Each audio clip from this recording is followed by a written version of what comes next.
UMNO tahu apa yang dia buat. Dia orang ni tak tahu apa yang dia buat. Itu je sebenarnya. Ambil contoh lah. Baru-baru ni dia orang tanda tangan petition mendesak ke bawah tuanku untuk bagi pengampunan diraja pada Dato' Seri Najib. Korang tak tahu apa yang kita hadapi. Ingat lagi tak? Bila time kita buat perhimpunan dekat Perhimpunan Agung UMNO, kita buat kat PWTC, kita kumpulkan orang, solidariti untuk Dato' Seri Najib dan sebagainya. UMNO buat collection tanda tangan ketua-ketua UMNO bahagian wanita, bahagian pemuda, bahagian puteri, bahagian semua sekali. Pada ketika itu, ini saya tak nak cerita lah kan, tapi kalau saya tak cerita ni, banyak sangat yang kat depan ni cakap UMNO tak buat apa-apa. So tak kisahlah orang nak maki saya ke apa, saya kena beritahu. Sebenarnya ke bawah tuanku pun kecewa sikit. Dia menganggap bahawa kita ni menekan dia. Kabar angin dengan cerita lah. Padahal kita menghantar warkah rayuan kepada Kebawah Tuanku, memohon kepada baginda tuanku mempertimbangkan untuk memberi pengampunan kepada Dato' Seri Najib. So, pergerakan kita, kumpul tantangan dan sebagainya ni semua dianggap sebagai menekan. Kabar angin yang kita dengar, ianya dianggap sebagai satu desakan tekanan. Jadi, itu sebabnya ada tak dengar saya pergi buat benda yang sama sekarang? Tak boleh. Kita tak naklah tuanku tersinggung sekali lagi sebab kita pun dah tahu apa nak berlaku. Tapi takkan kita nak cerita semua benda pada orang. Saya dah cakap banyak kali dah. Percayalah. Tuanku tu lebih kenal Dato' Najib tu daripada kita.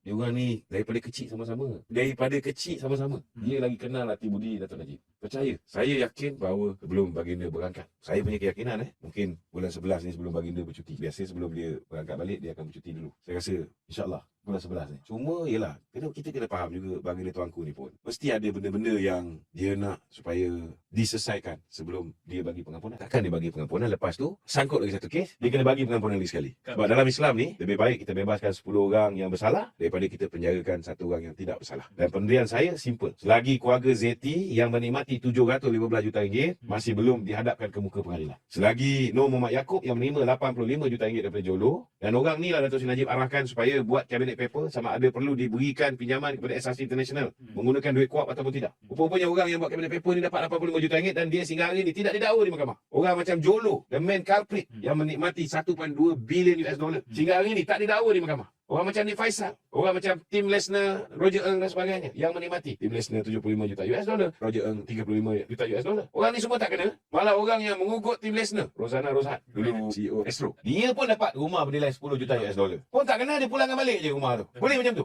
Tak boleh lah. Apatah lagi kerja gila yang si Sabin dengan Mahathir buat. Tak pernah dalam sejarah orang dah dituduh mencuri duit YMDB, kemudian dia kena tuduh kerana tak bayar income tax di atas duit yang kononnya dia curi. Cuba fikir, semenjak bila Botak Chin kena bayar income tax? Ada pernah kita tengok? Semenjak bila perumpak-perumpak penyamun-penyamun lembaga hasil dalam negeri buka kaunter macam zaman Sabin berlaku, dia dah kena bawa amla, dia dah kena di Mahkamah Hakim Colin, dia dah kena di Mahkamah Hakim Nazlan, tiba-tiba dia kena pula bawa income tax. Lepas tu duit ni pula masuk, dia pulang balik pun different dia lebih kurang 31 juta je. Macam mana boleh kena sampai 1.7 bilion? Ini kita tak nak salahkan kerajaan sekarang. Kerajaan kita dulu pun tak perasan loopholes ni yang hari ni membolehkan Dato' Seri Najib ni dianiaya. Dah lah dia kena bayar income tax ke atas duit yang dia percayai duit derma daripada Pak Arab ni. Tak pernah political donation kena bayar income tax. Tidak ada. Kalau political donation boleh kena income tax, Mahathir terima 2.6 juta ringgit daripada UKSB. Kenapa dia tak kena? Muhyiddin kena, dia terima 1.3 juta daripada UKSB. Kenapa dia tak kena? Duit jana baru yang dia rembat, kenapa dia tak kena? Isyamuddin Turusin patut kena. Khairi Jamaluddin patut kena. Tak kena. So memang benda ni ialah satu, apa yang dipanggil sebagai pendakwaan bermotifkan politik. Orang UMNO yang pro kepada Mahathir, yang membantu Mahathir, membantu musuh, yang khianat kepada parti. Tak kena. Kita tengok Dato' Zahid terima duit daripada UKSB. Itu dia nak rasuah. Tapi daripada sumber yang sama, dalam mahkamah didedahkan oleh lembaga pengarah UKSB, dia kata dia pun bagi Mahathir. Dia pun bagi kepada